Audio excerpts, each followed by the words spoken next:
Ang linggo na may mga sinabi ang Malacanang at ilang political leaders na huwag daw pong ituloy. Linawin po natin. Oh, yan na. Ang sabi ha, kung sino nagsabi, huwag ituloy.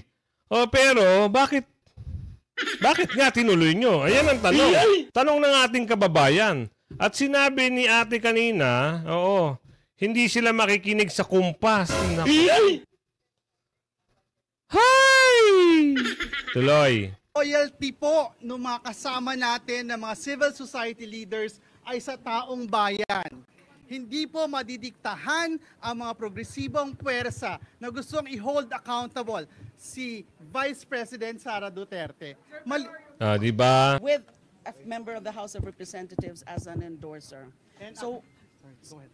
So hindi namin tinitingnan yung mga ganyan because ayaw nga namin yan na maging, ma-perceive kami as favoring any of the political protagonists now, di ba? Talagang decision po ito ng mga individual na mga nag-file coming from various groups. Ayaw naming kumumpas o sumama sa kung anuman na mga moves nila. Yung message na galing sa'yo, which is your stand on matters na nangyayari sa lower house. Maybe this is the first time na nangyari yun. Pero, di ba, pinapaimbestigahan mo si Vice President Sara because of an alleged active threat sa buhay mo at sa buhay ng asawa mo. Tapos, informasyon, message na intercept o message mo na leak sa media, is it not a breach of security, Mr. President? Di ba? Hindi ko na ma-determine which is which, Mr. President. Ano ba talaga? Di ba? Are you serious on the active threat issue? Or are you just playing politics with everyone, including the people of the Philippines? Yes. Magandang hapon muli sa inyong mga kasama. Nandito naman si Kuya Goods nagbabalik. At kung hindi ka pa nakasubscribe sa ating channel, pasubscribe na lang po at hit mo na rin yung bell para updated ka sa ating mga video. Grabe ho, no? Oo, nagulat yung mga kababayan natin dito sa ginawa ng no? Oo, kung ano man yung grupo na ito, iniisip natin, baka mamaya yung dating sinabi ay palabas nila di umano. At gugulatin si Ate Sara para sa impeachment. Sino ba naghain? Di ba? Ibang klase. Ibig sabihin itong nasa likod nito, hindi na sinusunod kung sino yung nagsalita na ayaw nang ipa-impeach si Ate Sara. Di ba? Nakakapagtaka rin Kaya minsan hindi mo basta-basta paniniwalaan Dapat lagi kang nakaredy. Kung ano man yung gustong sabihin, gustong ipahiwatig, dapat meron ka nang nakahanda. Ika nga, sabi ng matatanda, mas maganda, mas magaling yung nakalalamang. Nakakagulat. In-expect ng mga tao, wala nang mga impeachment nangyayari. Ngayon, meron na namang... Kaya naman pala... kampante sila. Biglang nanahimik ng pananalian. At ito, meron na pala talagang plano. Kung totoo man yan, hindi nila sinunod kung sino yung nakaupo ngayon. Ano kaya magiging reaksyon kung sino nakaupo ngayon? Etong video na ito ay nakuha natin kay Chicodoro. Siya magkukwento sa atin. Tuloy, Chicodoro, ikwento mo ha. Just in, formal lang inendorso ng Akbayan Party List sa Kamara ang impeachment complaint laban kay Vice President Sara Duterte na inihain ng mga dating opisyal ng gobyerno, civil society group, religious group at pamilya. Ay, kilala ko yan yan yung father? Yung Naku po, nakakatakot na ngayon. Ibang klase na po at nangyayari. Pati father, no? Opo, Sa mga, ako ayoko na rin talagang maniwala. Hindi naman sa nila lahat, ano? Ay, bahala na ho kayo. Ha? Kayo naman humusga ha, ika nga, tuloy. Nang nabiktima di umano ng DRUGR. Ito ang kauna-unahang impeachment complaint na inihain laban sa Vice Presidente. Ayon sa akbayan, inakusahan ng mga complainant si Vice President Sara Duterte ng katiwalian, betrayal of public trust at iba pang high crimes. Pero mga certified DDS, walang pag-aalala. Sige lang, bring it on. Ang kakapal ng mga mukha. Sila pa talaga ang may ganang magpa-impeach. Sila nga itong dapat mapatalsik dahil sa patuloy na paglulustay ng pera ng taong bayan. Ito na ang umpisa ng kaguluhang hinahanap nyo, BBM. Impeachment complaint versus Vice President Sara Duterte is filed. Kasasabi lang ni Representative Joel Chua kaninang umaga na may nakita na silang basehan. May nag-file naman kaagad-agad. Formal nang naghain ang ilang civil society organizations, religious leaders, sectoral representatives at pamilya ng mga natukhang di umano. So yun nga, no, nakita natin doon sa unang video, interview ni Kuya Ted. O, di ba? Ibig sabihin, hindi po lang parang pinaiwas pusoy di umano. Di ba? Kunwari lang, siguro di umano, na concern siya di umano, tapos merong lalabas kung sino, at ano-ano naman mga grupo ito. Naku po. Woo! Pilipinas! Bangon! Ano bang kanta yun? Bangon Pilipinas! Totoo ba yun? Naku po. Tuloy! Ang kauna-unahang impeachment complaint laban kay Vice President Sara Duterte sa Kamara. Idinitalya sa reklamo ang 4 na grounds para sa impeachment: culpable violation of the Constitution, graft and corruption, bribery, betrayal of public trust. Parang wala namang graft and corruption sa nangyari. Saka doon naman sa betrayal of public trust, mas nakalalamang po ang naniniwala kay Ate Sara eh. Di ba ho? Kayo survey tayo. Ibulusok nyo dito yung mga komento nyo kahit mag-10 comment na kayo dito pag napanood nyo ito. Hindi po kami naniniwala na nag-traitor si Ate Sara sa Pilipinas, sa mamamayan ng Pilipinas. Hindi po kami naniniwala na ginasta ng ang pondo ng OBP o pondo ng DepEd. Bagkos ito ay ginamit sa wastong pagtama ng wastong paggamit. No? Comment kayo. Kung hindi kayo naniniwala ganun, comment kayo. Hindi kami naniniwala. Pero for sure dito mas nakakarami. Damihan nyo ng comment. Para makarating sa ating kababayan, lalong-lalo na dyan sa abroad, OFW, mga migrante. Ito na yung boses nyo, no? Mag-comment kayo, i-share nyo yung video. Tuloy. At other high crimes. Inendorso ito ni Akbayan Representative Percy Sendanya sa Office of the Secretary General ng Kamara. Sino? This is it, pansit. Nakakatawa lang dahil itong mga mukha na ito ang mga complainant. Ito lang, mga walang kwentang tao ito. At simula pa ng una, ayaw na nila sa mga Duterte. Tama. Wala namang naging aksyon si Vice President Sara na maaaring ika-impeach niya. Kung titingnan ninyo, para itong isang family picture ng mga dating nasagasaan ng mga Duterte. Merong drugista, merong protektor at promotor ng mga ipinagbabawal na gamot. Yan. Meron ding komunista, kriminal, magnanakaw, Hello? kaba ng bayan. Meron ding mga destabilizer, mga nagmamalinis at mga mamaru na pari. Kuya, masyado mo naman ginagalingan ng pagbuko. Masyado naman nata. Sige, tuloy mo lang, kuya.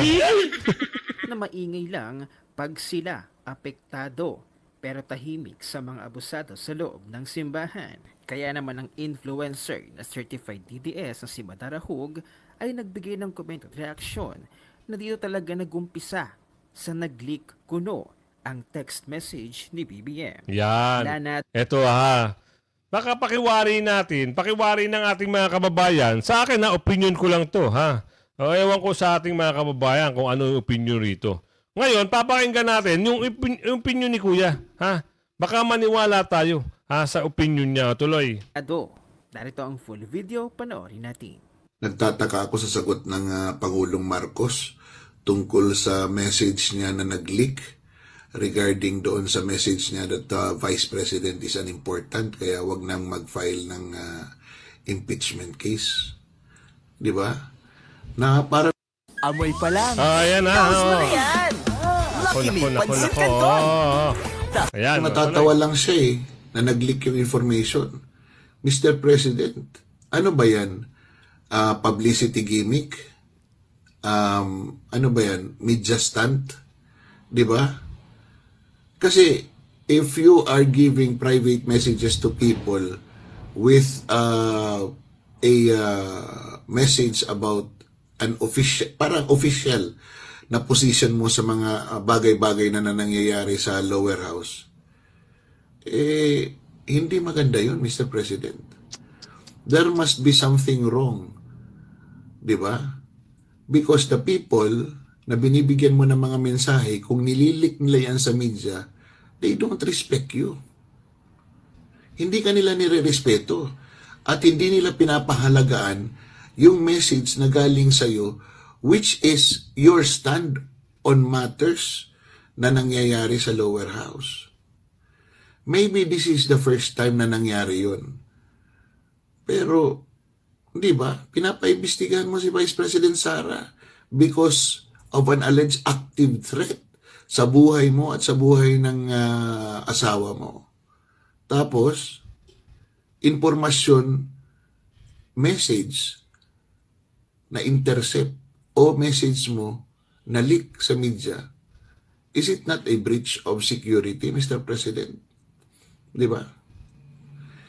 Hindi ko na ma-determine which is which, Mr. President. Ano ba talaga? Di ba? Are you serious on the active threat issue? Or are you just playing politics with everyone, including the people of the Philippines? Kasi kung may active threat sa'yo, dapat hindi ganyan yung reaction mo nang tinanong ka na may nag-leak na information kung galing sa'yo. Kinonfirm mo na galing sa'yo yung nag-leak na information at tumatawa-tawa ka lang. Ayaw ko, Mr. President, it does not add up. Aba, kumukontroversial na si Congressman Kung Hun. Congressman Kung Hun, ano yan? Excuse letter? Nagpapaliwanag ka na yung ginagawa nyo ay talagang sinadya para masira ang mga Duterte at para bumango ang inyong amo. Ang nagiging problema lang kasi kahit na anong gawin yung paninira kay Vice President Inday Sara at kay dating Pangulong Duterte, hindi pa rin nagbabago ang pananaw ng taong bayan tungkol sa inyo at sa amo ninyo. Which is totoo naman. Na si Romualdez. Totoo yan. Hindi nagbabago. Sa tingin ng mga tao, corrupt pa rin siya. Sa tingin ng mga tao, trying hard siya. Sa tingin ng mga tao, trying hard kayong lahat dyan na maging Pangulo si Romualdez. Yun talaga ang totoo. Di ba? Ano yan, gagawa ka ng excuse letter pagkatapos yung sira-sirain kung ano-ano niya yung mga pinagbibintang nyo dyan sa dating Pangulo, sa Vice Presidente. Di ba? Gagawa kayo ng lusot ngayon na nangyari ito dahil sinimulan ng mga Duterte. Duterte na naman. Palagi na lang kayo ganun. Di ba? Alam mo, kung Kung Hun, naaalala ko noon kasama ka sa Narcolis, di ba? Ala. Baka naman may personal ka talagang axe to grind. Naku. Na kaya ayaw mo na maging Pangulo si Inday Sara, baka matuluyan ka ng imbestigahan tungkol sa droga sa Zambales. Di ba? Oh. Hindi naman kita inaakusahan, pero lumutang yung pangalan mo at ikaw mismo, Wala. lumabas ka sa publiko at nagsabi ka na inaakusahan kayo, na nasa narco list kayo at tinag kayo na narco politicians. Di ba? Kaya, Kong Jay, no? Alam mo, pag nanonood ako sa'yo sa mga hearing, para kang robot. Binabasa mo yung mga questions without even understanding what it means. Yan. Di ba? Parang, alam nyo, hindi naman na inaano kita, no? Pero, yun ang observation ko. Pag nagtatanong ka na, tapos binabasa mo yung tinatanong mo, it is as if hindi mo naiintindihan yung sinasabi mo. Parang you are just going through the motion na kailangan mong gawin, parang you are soldiering it para matapos lang. Kasi kahit yung mga follow-up questions mo, parang it doesn't make sense. Well, anyway, Kong, di ba? Sana, itong excuse letter mo ngayon, itong sinasabi mo na yung Duterte ang may kasalanan, sana kumagat ito sa taong bayan. Dahil huli na, di ba? Huli na. Yung mga tao, kahit anong paninira nyo sa dating Pangulo at kay Vice Presidente, talagang matitigas na ang ulo ng mga ito. Matitigas na. Dahil nga, between you and them, di ba? Kay Vice President Sara kami at kay former President Duterte. Never kaming papanig sa inyo sa grupo nyo dyan sa lower house. Siguro kung mas maganda, magpa-drug test ka para malaman ng taong bayan kung ikaw nga ba ay nagda-drugs o hindi. Di ba? So ayan napakinggan natin si Sir Madarahug. At ito, ay yung kaganapan kanina lang. Ibig sabihin, sa naikwento ni Sir Madarahug, parang merong hindi maganda. Hindi lang natin sigurado, pero doon sa statement niya, parang merong pahapyaw, no? Pwede tayong makonvince, pwede kayong hindi makonvince. Pero nasa inyo yun kung ano po yung paniniwala nyo, kung ano yung stand nyo sa buhay. At ito, bakit nasabi na natin na, bakit hindi nila parang ninerespeto kung ano yung statement kung sino yung nakaupo ngayon. Ibig sabihin, tinatabla nila. Pwede rin naman na ang kwento ay dadaan na lang sa pelikula. Pwedeng ganon. So ito, ipasok na natin At tuloy yung usapan kanina lang. Congressman, House leaders na huwag na natin pagkukunan ng pansin sa impeachment. How do you feel po? Paano ito usap? Under the Constitution, a citizen can actually file an impeachment with a member of the House of Representatives as an endorser. So hindi namin tinitingnan yung mga ganyan because ayaw nga namin yan na maging, ma-perceive kami as favoring any of the political protagonists now, di ba? Talagang decision po ito ng mga individual na mga nag-file coming from various groups. Ayaw naming kumumpas o sumama sa kung anuman na mga moves nila, yung mga nasa gobyerno ngayon, including the president. We cannot be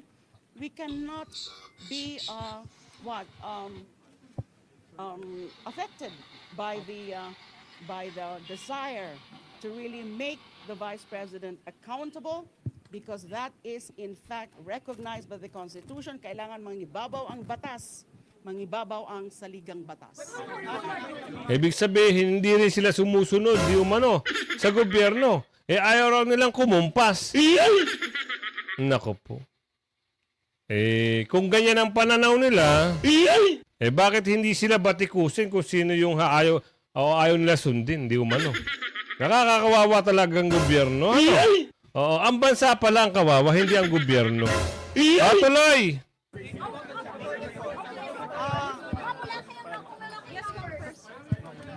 Ang bayan po ay mag-e-endorso nitong impeachment complaint sa kabila po ng mga balita noong nakaraang linggo na may mga sinabi ang Malacanang at ilang political leaders na huwag daw pong ituloy. Linawin po natin. Oh, yan ang na. Ang sabi ha, kung sino nagsabi, huwag ituloy. Oh, pero bakit nga tinuloy nyo? Ayan ang tanong. Tanong ng ating kababayan. At sinabi ni ate kanina, oo, hindi sila makikinig sa kumpas. Naku. Hi! Tuloy. loyalty po ng mga kasama natin ng mga civil society leaders ay sa taong bayan. Hindi po madidiktahan ang mga progresibong puwersa na gustong i-hold accountable si Vice President Sara Duterte. Di ba? Sa taong bayan daw sila nakikinig. Eh, yung mga taong bayan na ho ang nagsasabi. Di ba? Mas pumapabor sila kay Ate Sara. Bakit ayaw nyo bang umintindi, kuya? Bakit ayaw nyo intindihin talaga? Ibig sabihin, yung pagsuway nyo kay kung sino nakaupo ngayon, ano na magiging ano niya kung sinuway nyo? Ito, tanong lang naman natin kababayan, nagko-comment dito. Richard Establishment. Ganda ng apelido. Galing siguro ito ng abroad. Ang tanong dito, kung halimbawa tinuloy nyo at sinuway nyo sila, ano kayang parusa ang gagawin sa inyo? Kasi, di ba, ang nag-utos na ay ang Pangulo. Oo, kung sino nakaupo ngayon, tapos sinusuway nyo, pinipilit nyo yung kagustuhan nyo, di umano. Ano ang parusa manggagaling kay Pangulong, kung sino nakaupo ngayon, ano ang pwedeng sanksyon na gawin sa inyo, kuya? Yan ang tanong ha. Tanong lang naman dito, nag-comment dito, tuloy. Sa araw na ito, we are here in the House of Representatives bravely supporting the petition of citizens kasi naniniwala tayo na ito ay responsibilidad ng ating pong institusyon. Wala naman hong petition kaming nakakita at nababasa. Di sana ho, nagsisigaw na yung mga kababayan nyo dyan. O kung sino nakasuporta sa inyo, nagsasabi na, sige, impeach nyo na si Ate Sara di umano. Wala naman ho. Ang nakararami nga, ang nakakabalitaan namin wala na impeachment. Sinabi ni, sino nakaupo ngayon. Ngayon ang pinaniwalaan ng ating mga kababayan. Ngayon, meron palang gantong kwento at istorya di umano. Sa dulo, ang ending nito, magandang pelikula na naman, di umano. Tuloy. They have to give this complaint a fair chance and a fair day in court. Mahalaga po itong impeachment complaint na ito para simulan na yung totoo na step process towards holding the Vice President accountable. Simple lang naman po ang kailangan natin tandaan. Kung hindi ngayon, kailan pa? May oras pa po ba? Magkakampanya na rin, sir. Pag naniniwala po tayo kapag gusto, may paraan. At yung paraan po na yun ay paraan para panagutin ang mga nang-aabuso sa kapangyarihan at ninanakawan ng taong bayan. Ayan. Para baligtad Ulitin natin. Parang hindi tayo mag-agree doon sa sinabi niya. Pang-aabuso at ninanakawan ang taong bayan. Ano ba yun? Hindi totoo yan. Bola lang yan. Ulitin natin Ito may paraan. At yung paraan po na yon ay paraan para panagutin ang mga nang-aabuso sa kapangyarihan at ninanakawan ng taong bayan. Gunggong! Barinig kita sa mukha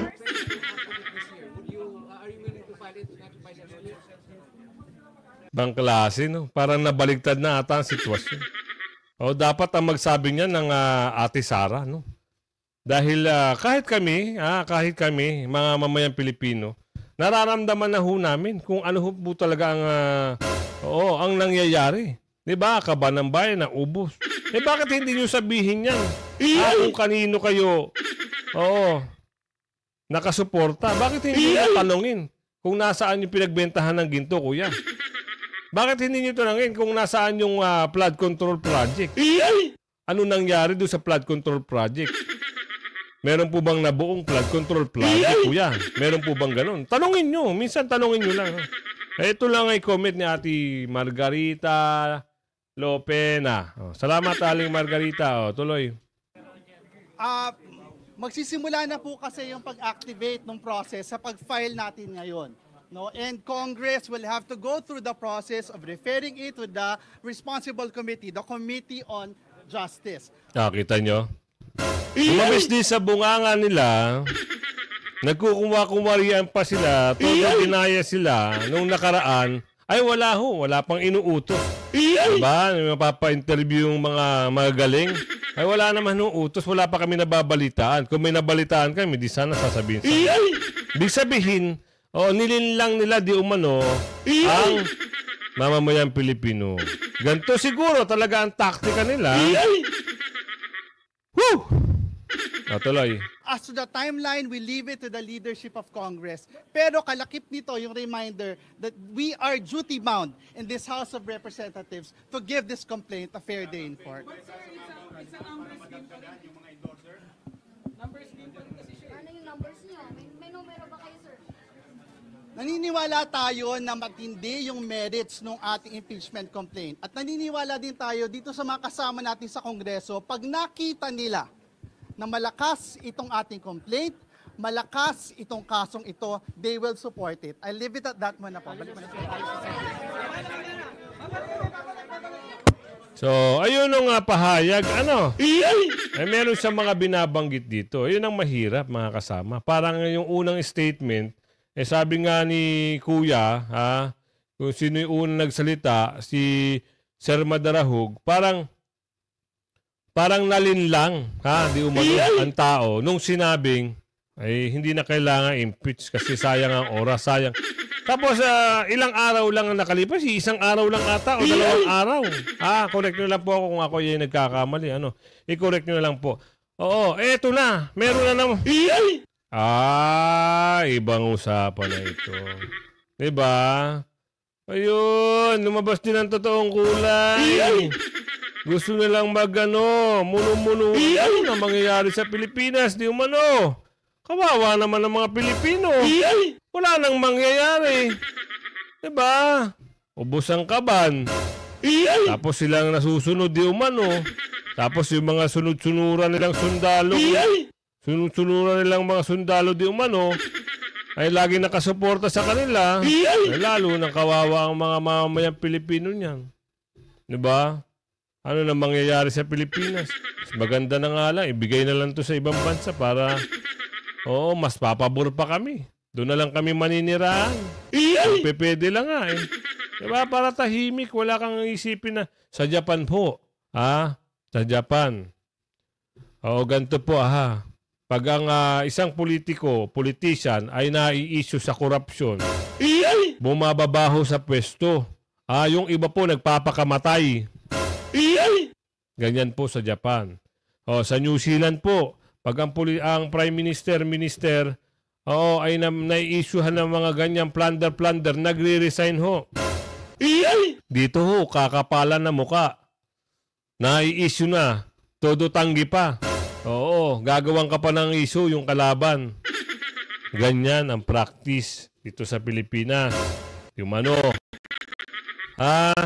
di naman natin sinasabi kung sino-sino pero alam na natin sa sarili natin kung sino-sino talaga sila. Punta ako ng sino yung mag-a-adapt sa akin dyan? Sa Japan. Punta ako ng Japan. Adapt nyo na lang ako. Sa Hong Kong, pwede nyo ba akong i-adapt dyan sa Hong Kong? Sino magpapatira sa akin dyan? Magkano ho ba ang upahan dyan sa Hong Kong? Meron ho ba dyang freelance visa kung tawagin? Hanap-hanap na lang ako at dyan na lang ako maninirahan. Dito sa Pilipinas, naku, Diyos mio, kahit anong gawin mo, wala talaga. At sa ibang bansa, ibig sabihin, magtrabaho ka lang na magtrabaho, okay ka na, ayos ka na. Dito, puro issue. Diba? Ubus na ka ba ng bayan? Napakapangit ho ng sistema. Totoo naman yan eh. Sa mga nakakaalam mo, lalo-lalo na nasa ibang bansa, sabihin nyo, i-comment nyo dito. Tadtarin nyo ng comment, tadtarin nyo ng like. Diba? Anong sitwasyon nyo dyan sa ibang bansa? 'Di ba? Wala hong corrupt, ano? Bukod tangi lang. Ewan ko lang hindi naman siguro lahat. So, meron naman siguro yung pangilan-ngilan, pero kagaya rin natin yung estado ng buhay, yung bansa, no? Kaya nga sabi ko nga sa inyo, isip-isipin nyo, Mayo. Mayo, tandaan nyo ho, yung mga nangyayari lahat. Tapon nyo sa inidoro lahat, yung mga... Tsaka kung ano yung nagsusulong na yan. Sino ba nagsusulong na yan? Kilala nyo ba yan? Kayo na humusga pagdating ng panahon. Ay, Pilipinas. Anong kanta yon? Anak ng bugyo. Parang mas maganda pakantahin yung ano Di ba? Meron yung na na na na na na na na na Duterte na na na na na na na na na Duterte na na na na na na na na na na na na na na na na na na Duterte. Yan, kung hindi pa nakasubscribe sa ating channel, pa-subscribe na lang po at hit mo na rin yung bell para updated ka sa ating mga video. Huwag kang magpapahuli sa mga balita, issue at reaksyon. Bukas, tignan natin kung ano yung mga panibagong... ito nga pala Sana maging aware din kayo sa issue ng West Philippine Sea. Huwag din kayong nakatutok lang sa politika. Kasi hindi natin masabi, baka mamaya, maraming alien na po sa Pilipinas at nakapasok na sila. Yun lang ang concern natin. Kasi biruin nyo na balita. Na isang submarine, Russian submarine, na dumaan, dumaan sa, alam nyo, pag may-ari natin yung karagatan na yon, bakit sila, walang katakot-takot na pumasok. Ibig sabihin, merong intensyon o walang intensyon, ano ba talaga ang sitwasyon? Diba? Wala kasi tayong ka-idea, walang focus, no? Bigyan kaya natin na isang pahapyaw yun, yung mga ganong issue, no? Kukuha tayo ng mga issue, mga balita. At least, mababalita natin sa inyo. Hindi yung puro, di ba? Tama ba, mga kasama? Meron kahit papano yung pandaigdigang balita at hindi lang pandaigdigang balita. Yung issue sa West Philippine Sea. Hanggang sa muli. Bye-bye. Bye-bye.